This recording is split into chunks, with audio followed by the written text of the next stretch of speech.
Oke, saya mulai ya materi hari ini. Jadi di sini saya akan melanjutkan materi dari mata kuliah Interaksi Manusia dan Komputer. Ini adalah topik bahasan pertama ya. Jadi adik-adik nanti bisa cek di sumber pustaka yang sudah saya share punya Alan ya. Jadi yang pertama adalah the human. Jadi kita akan melihat ya perspektif tadi bagaimana interaksi manusia dan komputer tapi dari sisi manusianya ya. Oke, jadi outline dari materi kita hari ini yaitu adalah input-output channel. Jadi sebelumnya sudah pernah saya jelaskan bahwa dalam tubuh manusia gitu ya, dan interaksinya dengan komputer ada yang disebut dengan input ya. Jadi input itu panca indera kita gitu ya. Walaupun nanti misalkan tangan gitu ya, itu berfungsi untuk menginputkan ya misalkan huruf, angka, dan sebagainya gitu ya. Tapi bisa juga dari suara gitu ya, voice itu juga bisa. Dan nanti ada outputnya ya, output dari hasil input yang sudah diproses. Lalu yang kedua adalah human memory. Jadi ini membahas bagaimana manusia gitu ya dapat mengingat-ingat sesuatu gitu ya. Itu ada short term memory sama long term memory ya. Nanti kita akan bahas bagaimana caranya kita membuat interaksi yang harapannya itu bisa long term ya. Long term berarti nggak mudah lupa ya, atau nggak mudah luntur gitu ya ingatannya. Yang ketiga adalah thinking ya. Ini ada reasoning dan problem solving. Jadi nanti kita akan membahas gitu ya bagaimana kita menyelesaikan sebuah permasalahan tertentu gitu ya, sehingga bisa meningkatkan kualitas dari interaksi dari manusia dan komputer itu sendiri.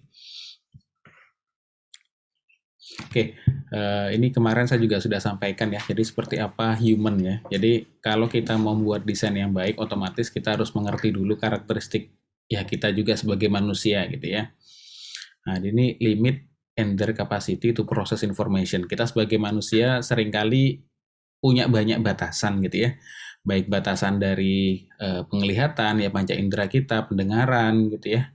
Lalu keterbatasan dalam mengingat ya, misalkan tata letak sesuatu gitu ya, atau informasi tertentu kita mudah lupa gitu ya.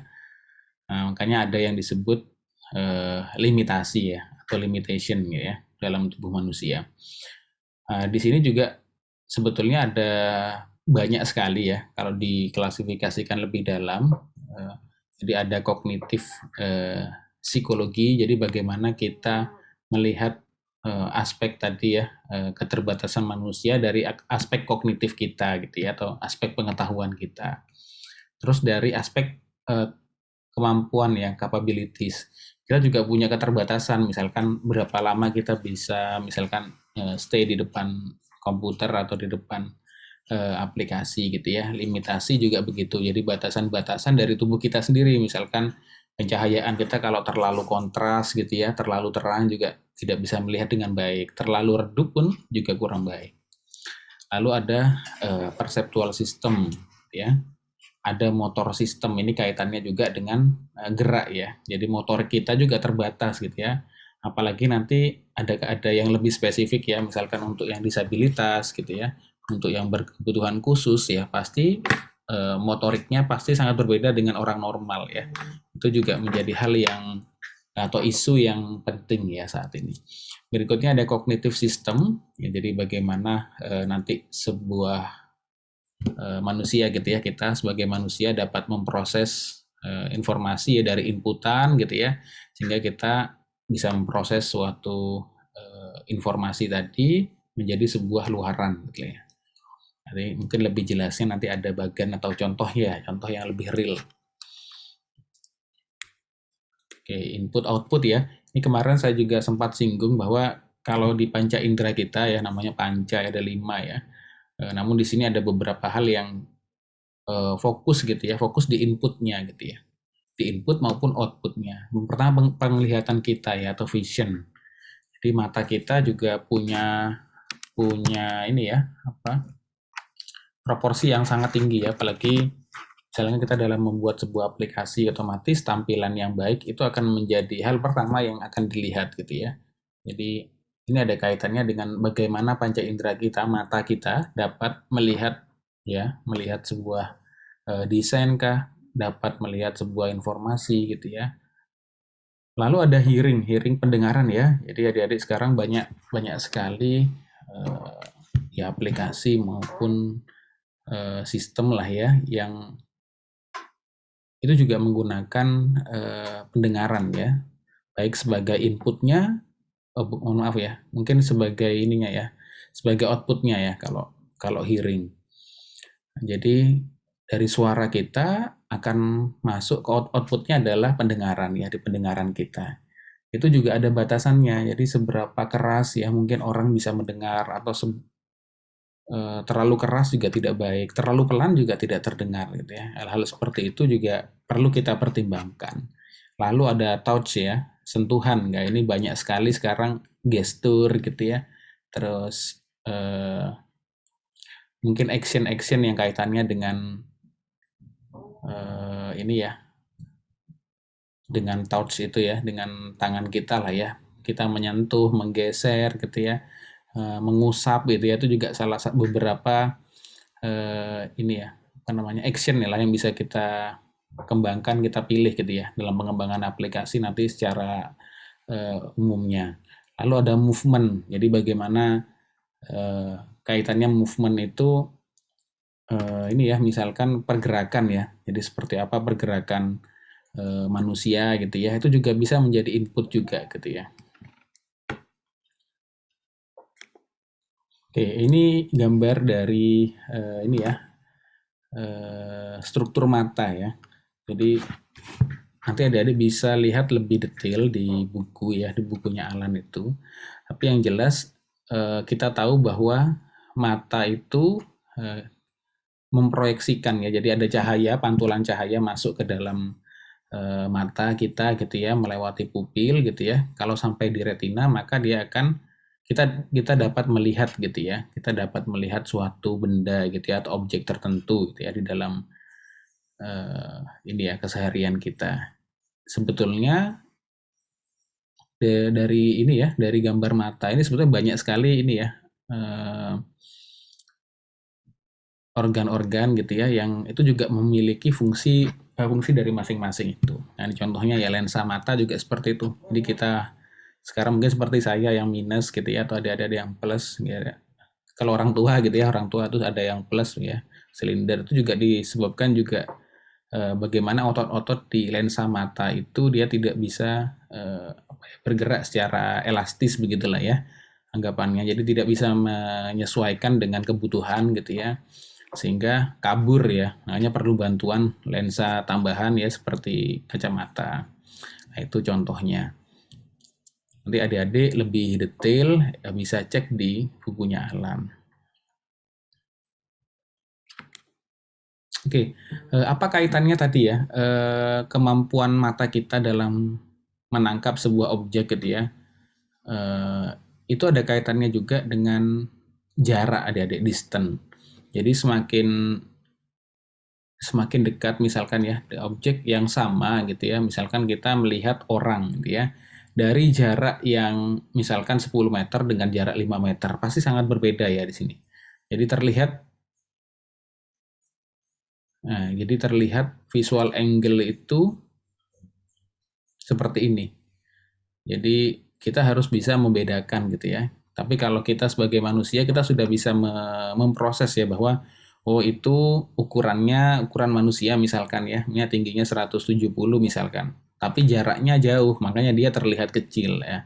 Nah, itu sudah tertanam ya informasi tersebut itu kita sudah bisa memproses gitu ya. Tapi kalau komputer gitu ya itu juga perlu hal-hal yang ini ya, perlu dipertimbangkan lah seperti itu. Jadi bagaimana jarak gitu ya, jarak antara objek dengan penglihatan manusia itu juga berpengaruh ya. Makanya kita sebut dengan visual angle ya. Jadi kalau yang lebih mudah seperti ini. Jadi kalau mata kita ya, memang terlihatnya dia terbalik begini. Kalau adik-adik pernah baca bagaimana mekanisme kerja mata gitu ya. Jadi kalau kita lihat orang berdiri tegak gitu ya, nah itu kalau di dalam mata kita itu nanti dia terproyeksikan terbalik gitu ya. Tapi kita tetap bisa memproses bahwa ya dia tidak terbalik, dia berdiri dengan tegak misalkan. Ini cuman mekanisme cara kerja mata. Lebih detail, adik-adik bisa cari sumber-sumber, nanti saya coba share ya, link-link tentang itu. Oke, brightness ya, kita lanjutkan. Brightness itu tingkat kecerahan ya. Jadi adik-adik sering lihat laptop, lihat TV gitu ya, pasti brightness-nya juga berbeda-beda ya. Kita bisa atur, bisa redup, bisa terang sekali gitu ya. Nah, itu juga memiliki dampak yang besar gitu ya terhadap kenyamanan kita gitu ya dalam menggunakan, misalkan menggunakan perangkat tertentu gitu ya, itu juga akan sangat berpengaruh. Oke, kalau dari sisi warna, adik-adik pasti tahu ada namanya hue, intensity, dan saturation ya. Hue itu kedalaman, yang biasa ngedit mungkin tahu ya. Jadi kalau kita melakukan filtering ya terhadap foto lah misalkan yang sederhana gitu ya. Jadi kedalamannya kita juga bisa atur gitu ya. Intensitasnya juga bisa kita atur ya. Seberapa intens gitu ya. Lalu saturation-nya juga begitu. Jadi saturation itu ini ya mungkin ya bahasa mudahnya tuh seperti kekayaan warna lah gitu ya, saturation-nya itu ya. Jadi kalau kita tingkatkan biasanya warnanya semakin nampak gitu ya, semakin terang gitu ya. Oke, visual processing. Jadi ini bagaimana kita menginterpretasikan sesuatu gitu ya dari gambar yang kita lihat gitu ya. Kadang gambar itu bisa nipu gitu ya. Maksudnya yang kita lihat itu apa gitu ya. Tetapi sebetulnya angka itu apa atau objek itu menggambarkan apa, tapi informasinya kita tangkap berbeda gitu ya. Makanya kita perlu apa ya, betul-betul melihat ya secara lengkap gitu ya, sebuah image ya, sebuah visual yang ada gitu ya. Nah, seperti ini ya, ini angka 13. Kalau kita lihat dari jauh mungkin kelihatan seperti B ya kan. Tapi di sini kan ada jarak yang kecil lah ya. Jadi ada dia berdempetan. Jadi angka 1 dan 3 ini berdempetan, terlihat seperti huruf B gitu ya. Jadi kalau kita tidak seksama dalam misalkan meletakkan tata letaknya, akan terlihat dari jarak tertentu mungkin akan dilihat seperti B gitu ya. Oke, ini juga seperti itu. Jadi ini yang betul adalah A13C. Tapi kalau dari jauh kita baca ini adalah ABC. Nah, itu adalah bagaimana kita menginterpretasikan sebuah gambar atau objek gitu ya yang ada di misalkan di PC kah atau di smartphone kita, di gadget dan sebagainya. Kita melihat informasi seperti ini bisa saja salah gitu ya. Kita salah menafsirkan. Makanya kita meminimalisir hal ini gitu ya. Semakin mudah kita membaca gitu ya, membaca sebuah objek gitu ya. Itu menjadi semakin baik gitu ya. Karena tidak ada interpretasi yang berbeda gitu ya, dari satu objek ini contohnya. Contohnya adalah huruf A gitu ya, angka 1, 3, dan C. Oke, ini juga sama ya. Jadi ini adalah rangkaian angka gitu ya. Jadi mana yang I gitu ya, mana yang angka 1, mana yang angka 3 gitu ya. Ini kita harus bisa melihat gitu ya, atau merepresentasikan ini dengan benar gitu ya. Ini sebetulnya B kah atau 3 gitu sebagainya. Nah, ini juga ya, mungkin seperti objek ya. Jadi adik-adik mungkin sering melihat objek itu mirip ya, tetapi berbeda. Nah, mungkin objek itu juga punya fungsi yang atau makna yang meaning ya, makna yang berbeda juga gitu ya. Nah, ini contohnya ya. Jadi walaupun dia terdiri dari objek yang sama, misalkan dia garis lurus dan siku beginilah ya. Tapi kalau dia menghadap yang berlawanan ya, itu menjadi objek yang berbeda. Oke, ini juga demikian. Jadi kita menginterpretasikan sebuah gambar itu harusnya jelas gitu ya, sehingga kita sebagai manusia bisa memproses tadi, oh ini informasinya apa gitu ya, kita bisa menangkap. Oh ini maknanya apa gitu ya. Oke, ini juga tentang penulisan kalimat ya. Jadi kita harus meminimalisir gitu intinya ini ya pemahaman ya. Jadi pemahaman dari penulisan kalimat ya. Kalau memang itu kalimat yang berbeda, maka kita kasih spasi atau kita enter gitu ya. Atau kita kasih jarak yang signifikan gitu ya, jarak yang berbeda. Atau kalau itu adalah satu kalimat utuh, maka ya kita harus jadikan itu satu kalimat utuh. Maka kalau dipisah-pisah, bisa saja sebuah kalimat itu punya makna yang beda ya. Dan contohnya pada kalimat ini. Kalau kita pisah-pisah begini, maka setiap kalimat itu punya arti yang beda. Tapi kalau kita sambung, artinya juga berbeda dari masing-masing kalimat ini, gitu ya, masing-masing baris ini, ya. Itu maknanya ya, itu makna dari pengertian ini. Oke, tentang ini ya, penulisan gitu ya. Jadi kalau kita membaca sebuah tulisan, membaca sesuatu, maka ada hal-hal yang perlu kita uh, ini ya pertimbangkan ya. Jadi ada visual pattern. Jadi ini apa ya? Secara visualnya lah ya mudahnya. Lalu ada dekodenya, ada sintaktik dan semantik gitu ya. Jadi kalau kita melihat sebuah tulisan gitu ya, seperti tadi saya sampaikan juga demikian, usahakan jangan sampai memiliki makna yang rancu ya tadi. Kalau memang dia sebuah kalimat utuh maka disambungkan. Itu secara visual juga harusnya berbeda ya. Visual mungkin dilihat dari jaraknya tadi gitu ya. Atau secara strukturnya gitu ya. Atau dari tata letaknya juga bisa berpengaruh gitu ya. Oke, ini juga terkait kontras ya. Mungkin adik-adik sekarang juga sering melihat ya, kan ada banyak sekali aplikasi yang memberikan pilihan ya, pilihan kontras tertentu ya. Contohnya tema tertentu ya, misalkan light ya atau dark. Berarti dia kontrasnya sangat berbeda gitu ya. Nah, yang ini misalkan dia cenderung misalkan latarnya putih gitu ya. Eh, hurufnya adalah hitam. Nah, ini terkadang kita butuh butuh effort yang besar untuk membaca misalkan ini negatif kontras gitu ya. Kita membaca ini butuh butuh apa ya? Usaha atau effort yang ekstra lah, yang lebih gitu ya. Sehingga kadang mata kita cepat lelah. Makanya ada versi atau tema dark begitu ya di setiap aplikasi ya sekarang ya. Ini contohnya, saya membaca positif kontras di sini sangat mudah ya. Karena latar belakangnya hitam dan tulisannya warnanya putih di sini ya. Atau sangat kontras lah dengan backgroundnya. Walaupun yang putih ini juga sangat kontras, tetapi kita dengan mudah membaca tulisan gitu ya, tulisan yang ada di sini. Makanya nanti disesuaikan juga dengan selera, mungkin dengan keadaan tempat ya. Sekarang misalkan kondisinya sedang cahayanya sedang banyak atau sedang redup gitu ya di posisi kita membaca itu juga berpengaruh ya pemilihan kontrasnya. Oke, nah ini juga menjadi hal yang menarik ya. Jadi tentang pendengaran ya atau listen ya. Jadi terkadang kalau kita ingin mendengar sesuatu gitu ya, kita bisa memejamkan mata. Ini yang dituliskan oleh Alan gitu ya. Jadi kita bisa mendengar lebih jelas gitu ya kalau kita misalkan menutup mata gitu ya. Jadi harapannya kita konsentrasi betul dengan apa yang kita dengar.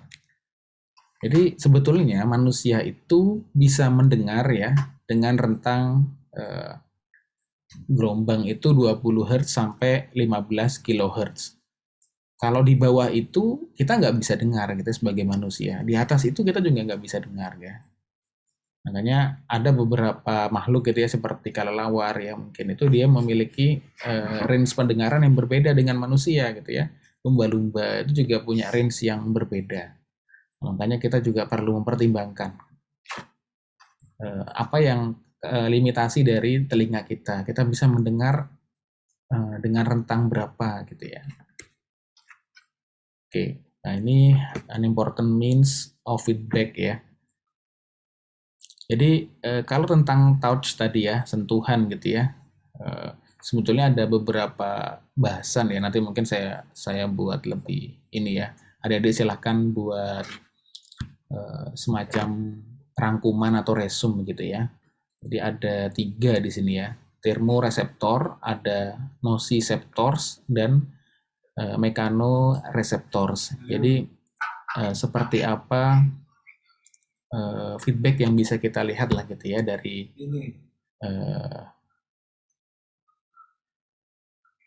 dari tangan kita. Jadi misalkan sekarang kan banyak kan gestur itu ada yang diusap ya, di slide begitu gitu ya, ada yang disentuh, ada yang digeser gitu ya, macam-macam. Nah itu juga ada kaitannya dengan kita sebagai manusia gitu ya. Ada aspek-aspek ini yang kita perlu pikirkan. Nanti silakan adik-adik buat resumenya. Oke, berikutnya contoh ya ini adik-adik. Jadi tentang experience ya. Jadi misalkan kita ingin berbelanja lah gitu ya di e-commerce gitu ya. Maka lebih dari itu biasanya kita mendapatkan experience yang berbeda gitu ya. Nah, contohnya ya, saya nggak nyebut merek ya, mungkin banyak ya. Kan sekarang toko hijau, toko orange, gitu nyebutnya toko biru gitu ya. Nah, mereka menawarkan experience belanja yang berbeda. Mungkin fokus ke warna tertentu kah dan sebagainya. Oke, ini terkait limitasi tadi ya, motion ya manusia gitu kan. Kita juga punya batasan gitu ya, batasan tertentu lah, misalkan reaksi ya, reaction time. Jadi bagaimana kita bereaksi ya terhadap sesuatu ya, misalnya dengan atas tampilan tertentu kita bereaksi gitu ya. Nah, itu manusia juga punya batasan. Paling bawah adalah 150 milisecond, yang paling cepat adalah, yang paling lama adalah 700 milisecond ya. Movementnya juga gitu. Kalau kita bereaksi gitu ya, itu juga ada tenggat waktunya ya. Tapi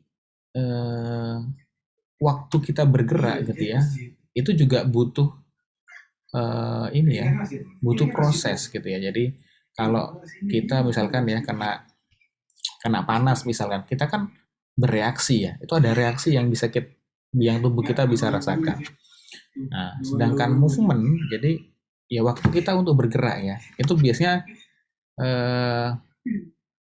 dipengaruhi oleh beberapa faktor ya. Yang pertama ada faktor usia. Pasti kalau usianya semakin tua gitu ya, orang yang lanjut usia, movement time-nya juga semakin lambat ya. Juga tergantung dengan kebugaran ya, fitness ya. Kebugaran dari setiap manusia, tiap orang beda. Ada Pak umurnya sama tapi dia beda. Lah itu ya, berarti spesifik terhadap pengguna tertentu bisa kita pertimbangkan ya. Jadi ada speed dan ada akurasi. Oke, kalau human memory ya, ini tentang apa namanya, ingatan manusia gitu ya. Jadi yang pertama ada ini tadi saya sudah bahas, ada short term memory, ada long term gitu ya. Jadi kenapa seperti ini? Karena kita sebagai manusia punya batasan. Terkadang kita sulit untuk menghafalkan sesuatu ya, karena memang tipikal kita gitu ya, dan kita masuk di ini ya, short term ya, atau memori yang dia jangka pendek nih. Ada yang long term gitu ya, ingatan yang jangka panjang gitu ya. Nah, itu ada terhadap case-case tertentu. Oke, ini juga contoh ya, bagaimana menuliskan sebuah angka gitu ya, itu berbeda. Jadi kalau misalkan seperti ini nih, hasil kali dari ini ya, misalkan 36 dikali 5 itu berapa. Cara menulisnya juga kita perlu pertimbangkan gitu ya. Kalau seperti ini kan akan dianggap sebagai satu kesatuan ya. Kalau yang seperti ini akan dianggap sebagai beberapa bagian-bagian gitu ya. Nah, itu dalam menulis pun kita perlu perhatikan betul gitu ya. Oke, ini analogi lah ya. Jadi kalau kita lihat ya, long term memory kita gitu ya. Jadi ini adalah sebuah pohon pohon pengetahuan atau knowledge, ya, di mana bentuknya seperti jaringan semantik ya. Ini adalah jaringan semantik itu seperti ini. Misalkan dia ada animal gitu ya. Ini adalah hewan, di mana dia juga bernafas, dia bergerak gitu ya. Di mana dia terhubung juga dengan jenis-jenis tertentu ya. Jenis hewan misalkan ada anjing gitu ya. Anjing pun ada yang sheepdog gitu ya. Itu juga punya entitas yang berbeda untuk masing-masing ini. Nah, kalau disatukan seperti ini menjadi sebuah informasi ya, atau knowledge ya, yang kita bisa klasifikasikan atau kita bisa memproses lah informasi-informasi ini. Oke, yang terakhir adalah ini thinking ya, jadi reasoning. Jadi ada deduktif, induktif, ada abduktif gitu ya. Jadi bagaimana sebuah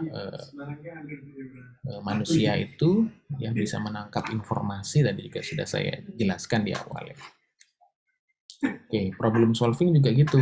Jadi adik-adik sekarang harus lebih peka gitu ya. Jadi dengan problem ya. Misalkan tadi ada kaitannya.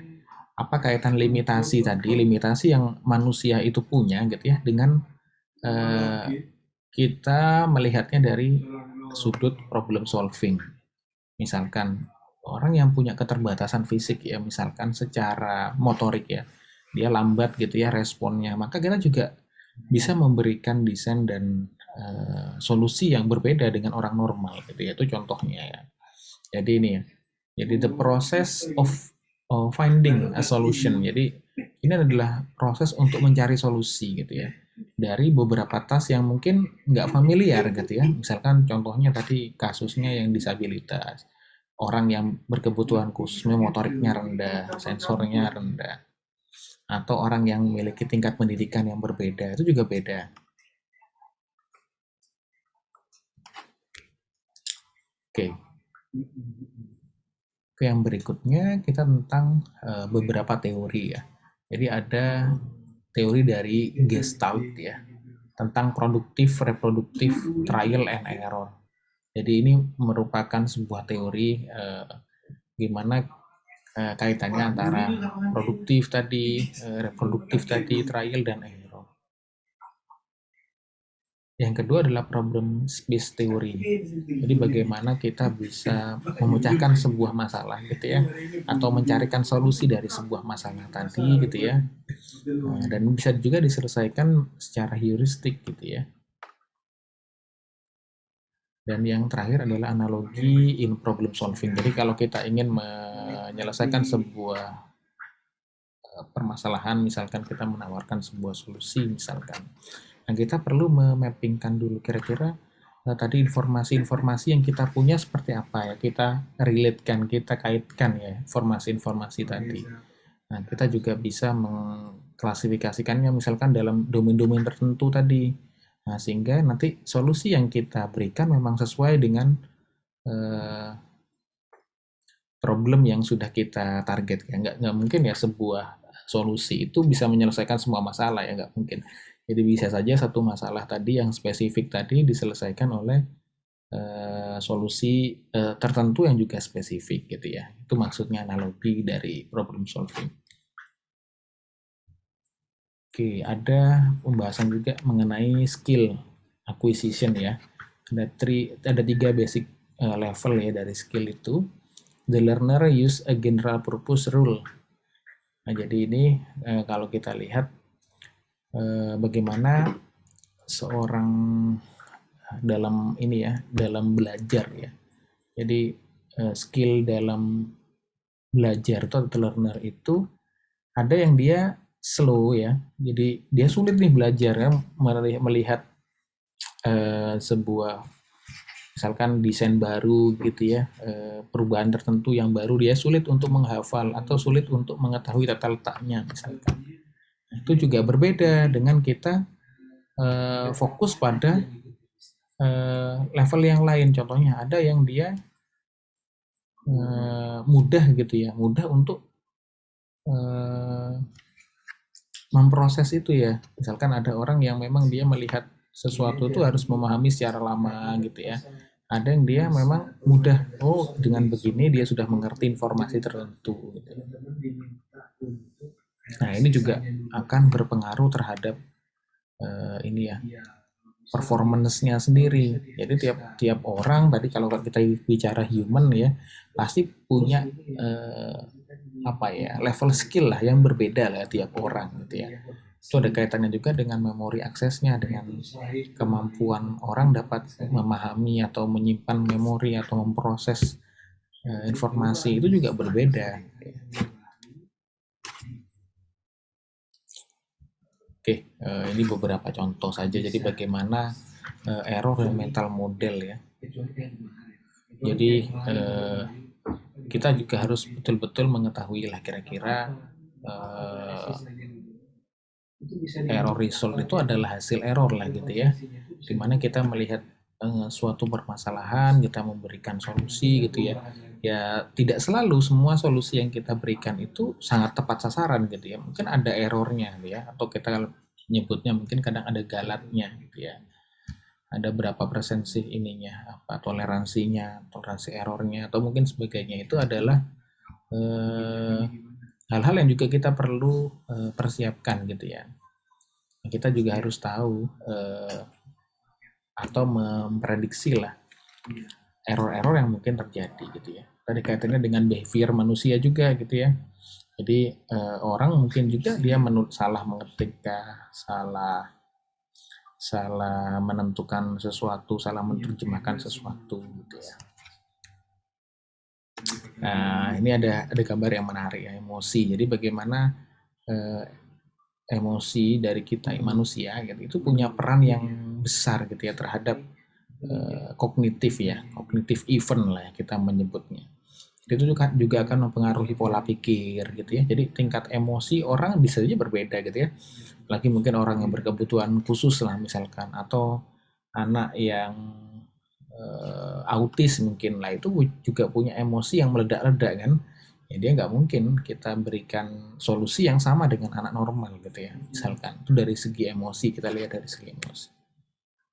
Oke, ini summary ya. Jadi sebetulnya secara mudah ya kalau kita sebagai manusia itu ada dua tadi ya, short term memory, ada long term memory gitu ya.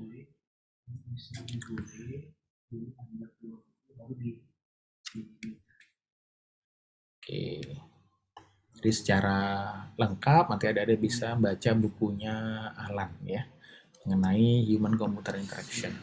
Oke, mungkin itu saja yang bisa saya sampaikan pada pertemuan ini. Kurang lebihnya mohon maaf. Assalamualaikum warahmatullahi wabarakatuh.